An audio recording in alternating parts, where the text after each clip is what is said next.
Ngayon naman, humingi naman tayo ng update tungkol nga kay Typhoon Tino at kung nandito pa nga siya or nakaalis na nga ba siya. Yan ang iulat sa atin ni Amor La Rosa na nagulat ng live mula sa Pag-asa DOST. Amor, magandang umaga sa iyo. Yes, good morning Sandro, good morning Pilipinas. Ngayon po ay makakasama natin si Mr. Alvin Pura na weather forecaster ng Pag-asa. Good morning, Mr. Pura. Good morning sa iyo, Amor, at good morning din sa inyo mga taga-subaybay.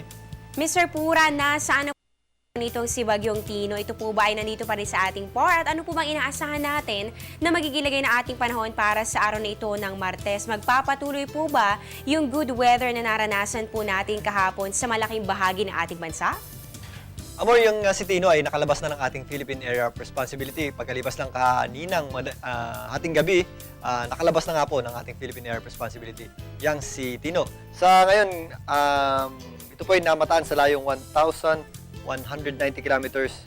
Ilagang silangan po yan ng Basco, Batanes or papunta na po yan dyan sa Southern Japan at hindi na po yan nakaka-apekto sa anumang bahagi po ng ating bansa maliban lang sa mga pag-aalo na dala po nito.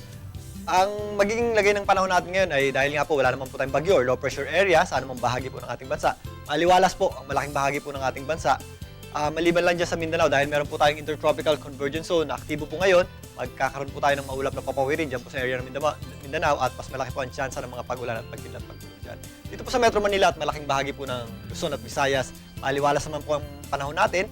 Manipis lang po ang ating kaulapan at kung may mga pag-ulan ay mga isolated or localized or mga passing rain showers lamang po yan at thunderstorms.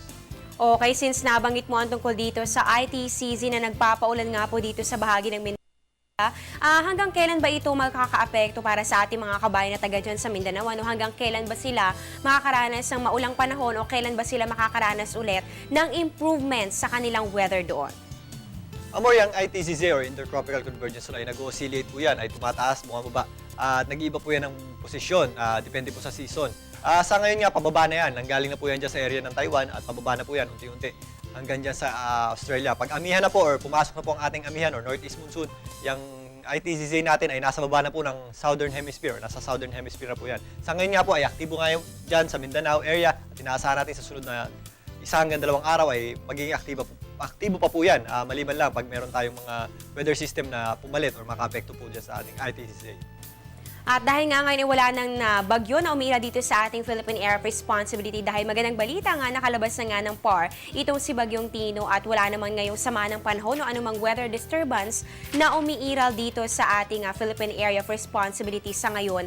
Meron pa ba tayong nakataas sa gale warning at saan-saan ba yung mga baybayin na ito at ano ba yung dapat asahan ng ating mga kababayang merong mga maliit na sakyang pandagat? Sila ba ay ligtas na makakapamalaot sa araw na ito?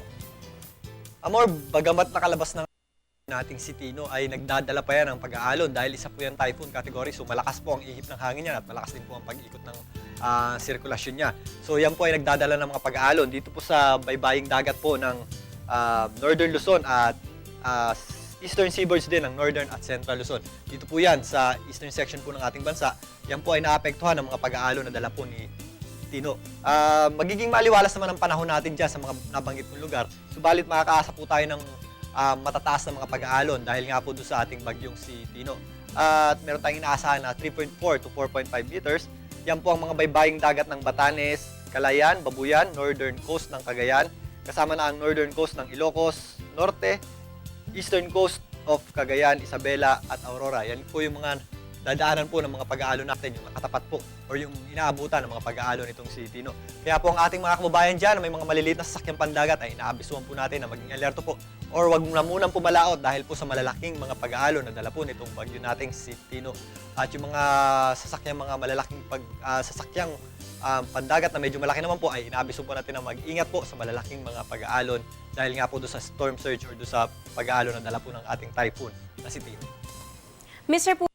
October 15 na, ibig sabihin po tayo po ay pupunta na sa second half of the month of October. So ngayon po sa mga natitirang araw ng Oktubre, ano po ba yung mga dapat asahan ng ating mga kababayan in terms of rainfall, kung saan ba yung mas madalas ulanin, at ano ba yung dahilan ng mga pag-ulan na ito, ano ba yung weather system na nagiging dominante sa mga natitirang araw ng Oktubre, at syempre yung agwat ng temperatura, ano ba yung dapat asahan natin, magkakaroon ba ng pagbaba sa temperatura dahil inaasahan po natin ito nga nalalapit na pag-iral ng Northeast Monsoon. So ano po ba yung mga pagbabago na pwede po mangyari sa mga susunod na mga araw? Sa ngayon nga, Amor, nasa transition period na po tayo at minsan nga po nagpaparamdaman na yung northeast nating hangin o yung nanggagaling po sa hilagang silangan nating hangin. So dito po sa susunod na kalahating mga buwan natin ng Oktubre, makakaasa po tayo ng pagbaba ng temperatura o paglamig ng temperatura natin, lalong-lalo na at pahina na po yung ating habagat.